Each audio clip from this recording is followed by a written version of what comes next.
Pálína, þetta var hörkuslagur, fyrri hálfleikur flottur. Hvað gerist hérna í þriðja? Fóruð þið á hælana eða? Nei, mér fannst við spila svolítið bara svona jafnan leik alla leikinn.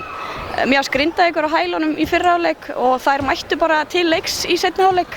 Mér fannst í rauninni við aldrei ná okkur eitthvað á strik og við vorum bara, það var dautt yfir hópnum og ég veit ekki alveg, ég held að við hefum látið Grindavík koma okkur aðeins óvart í seinni hálfleiknum. En ég hef engar áhyggjur af þessu, við eigum helling sinni og þarna, ég veit nú ekki svona hvar ég mætti held ég ekki til leiks í dag, þannig að ég bara fagnar fyrir leikjum. Var þetta þá hávært wake-up call fyrir deildarmeistarana?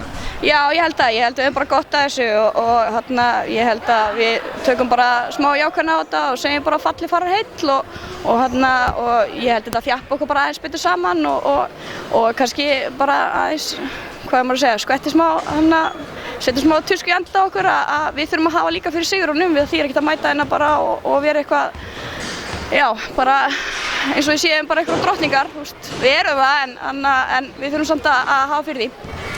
Eitt af lokum áður sleppur, stórt call sem kemur inn í lokin, eins og ólögleg hindrun á Silvíu. Þó það hafi verið stórt call, voru þið svona, þá kannski það ekki sem var make or break í leiknum, eða finnst þið það? Alls ekki, ég held að mér dómararnir bara voru fínir í dag og ólegt skrín eða ekki ólegt skrín, þetta er bara eitt call af mörgum skilur sem er hægt að setja. Þetta er náttúrulega erfitt fyrir þá að sjá þetta en ég held að mér Silvíu ekki nógu vel staðsett, ég kvartaði ekki yfir þessu þannig að þeir bara stóðu sig bara fínt. Við sjáumst þá bara í næsta stríði, Pálína, gangi ykkur vel. Ég hlakka bara til, takk.